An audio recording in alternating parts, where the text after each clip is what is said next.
If you want your feisty dog to be off leash with other dogs, you need to A, get them with dogs safely, B, learn dog body language, and C, correct them in a no-nonsense way when they do something you don't like towards the other dogs. 14-month-old rescue Belgian Malinois, he needs to meet a lot of dogs, because if you want your dog to be good with other dogs, they need to meet dogs, then they need to be corrected when they do something wrong or the other dog needs to correct them.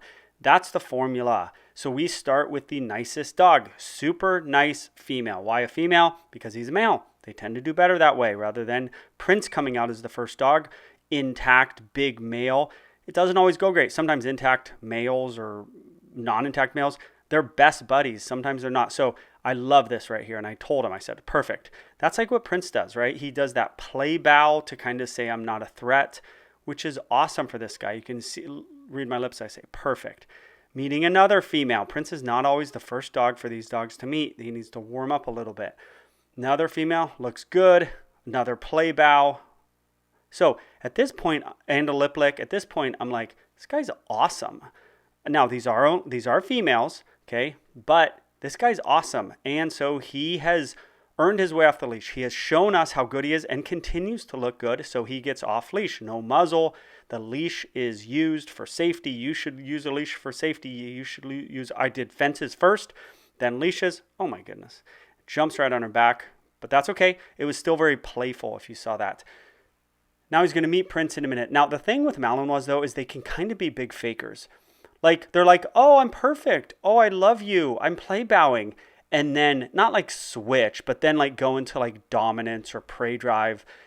And the prey drive isn't a faker thing, and it's high level to be a faker, right? It's actually really takes a weird intelligence, but Malinois have it. I've seen it before where they act cool, but they're kind of just playing so that they can kind of get the upper hand, which is weird for a dog. It's not weird for a chimpanzee or a killer whale, but it is a little high level for a dog, but I've seen Malinois do that. And now it's two bulls meeting. I mean, Prince is a bull. This guy's a bull, right? They like rough play. They're going to hit. They're going to do all this stuff, but they both look good. I mean, look at Prince. Neither of them are aggressive, obviously, but it's, some macho male stuff, but and we're not going to correct either of them for doing normal male big dog hitting stuff. There's been nothing bad. These two dudes seem to like each other. This video is to learn body language. I show you these play bows. Now Prince gets off leash. This video is to show you what you need to do. So because Prince came out, the leash is still on. But I'm not worrying about pulling and telling him sit. A lot of trainers are like, no, it's all about obedience. I want to see what a dog is capable of, which the leash is for safety. It hurts because I can't really see what he's totally capable of, but he'll get off leash, but I have to be safe. I don't know this dog. Dog arrived 20 minutes before this particular video right here. These rescue dogs, I dropped the leash, which I hate doing, and I basically pick it up right away. Leash is going to get caught on things. He didn't pull out of my hand. I dropped it. So because they can get caught and then it can hurt the dog. So I take it off right away. So he has shown enough to be off leash with Prince. Again, though, I'm 20 minutes into this dog and he's a rescue and I don't know his past. So he's sexual, right? There's some sexual stuff like that lick at the behind area. That's kind of next level sexual. It's not just smelling, it's licking. So you got to be aware of that.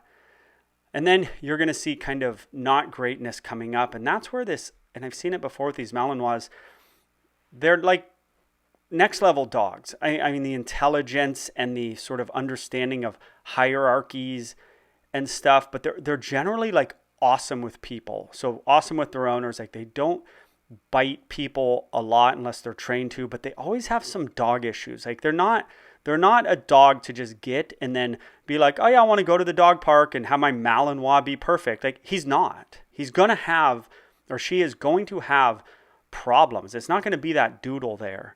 There's going to be some things that you are going to go, whoa, he just chased that dog and he just bullied that dog. It will happen. But these dogs are all over shelters. And so people are adopting them. So you guys got to learn. People have to learn about them and know what to do. And I did pretty much the exact right thing. He got a little like be in his bonnet, and he chased Prince, which you saw in the intro and you're going to see right now. It's kind of a funny thing that happens. And this is where you got to be careful. So he slips. You're going to see it right now. So he's chasing Prince, and he slips like weirdly. Like, look at that. And then he's like back to it. Then he hits Prince right there. And I'm going to slow this down for you. And then there it is. He became a missile. I mean, I'm going to slow it down for you. It's out of control. This was ramming speed. So this slip is weird. The owner brought it up on that it was like an interesting part. I saw it, but she's the one who thought it might. And then watch this. I'm going to freeze frame it. His mouth is open. You can see his teeth, and he like hits Prince, and the angle's bad. And then watch this. Missile. He becomes a missile. I mean, that's not good. That is not play. That is not rough play. That is an intentional. If you were to walk through a crowd and just shoulder somebody, it's intentional, right? You have to use your strength. You're trying to send a message. That's what that was going to be. I'm 95% sure. The only other thing it could have been is just him getting out of control. Now we're going to go to original audio. Lily. This is what you're going to do. Yeah. Okay? So he got over his skis. He got way worked up. I don't know why. That's that just Malinois stuff. Right. I don't care. Now he needs to be in a fully different state of mind when I let him go, which he is. But I'm like, it was so out of character. I'm just praising the guy, right? For 5 minutes. And it could have been nothing, but that was a jerky little hit right there. Yeah. And then that, I think he like leaped right here when I caught him. Yeah. So, I'm praising the guy for 5 minutes.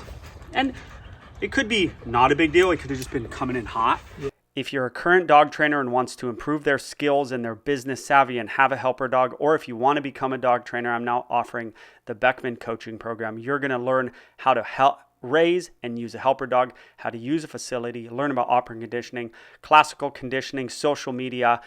I'm going to hold you accountable. It's next level stuff. Being kind of a little jerky right there, we were going to correct him. Then I thought maybe let's let it go. But Beckman coaching program, email beckmanventures@gmail.com. Learn everything you're seeing in this video. Well, I don't want this on me. Right. Like what? Like, nah, I'm not doing this. Like, it's like his sit down there. I'm not doing it. No, you're doing it, dude. Life's tough. We're gonna have, you guys maybe have kids someday, and I don't want to go to school. Yeah, I know. Yeah. I don't know what to tell you, man. He also has leash reactivity, and it's hard to let him meet other dogs on a walk by normal people like these owners out in the world. No one's that comfortable doing it when they just rescued a dog, nor should they be. They got to be careful because them and other people don't know what their dog was like and how their dog's going to be good with people. This dog left me. It's like the doorway method. I took one step forward. He said, okay, we're going. And I said, no, we're not. You want your dog. You want to release them. A release, it does not mean go wherever you want to go. A release means let's now go forward, but keep an eye on me. And so the doorway method, which is what you saw right there just wasn't a doorway there, but it's the same concept. That's a very important part of loose leash walking and leash reactivity. It tamps the dog down so that when they eventually do see that dog, in his case, it was about 10 feet later, they're a little more like, oh, where's that guy? Where's that guy? That guy stops a lot. This is maybe the first time he's had a gentle leader on. You heard me say, I could care less whether he likes this. And I can't tell you guys how into gentle leaders I am, or excuse me, head halters. And he's like rubbing him on me. There's no rubbing it on me. I'm the boss. You're the boss. You guys have to have that attitude. You're not a thing to be rubbed on just because you want that gentle leader off. And now, meeting of dogs. He's meeting another 1-year-old intact German Shepherd.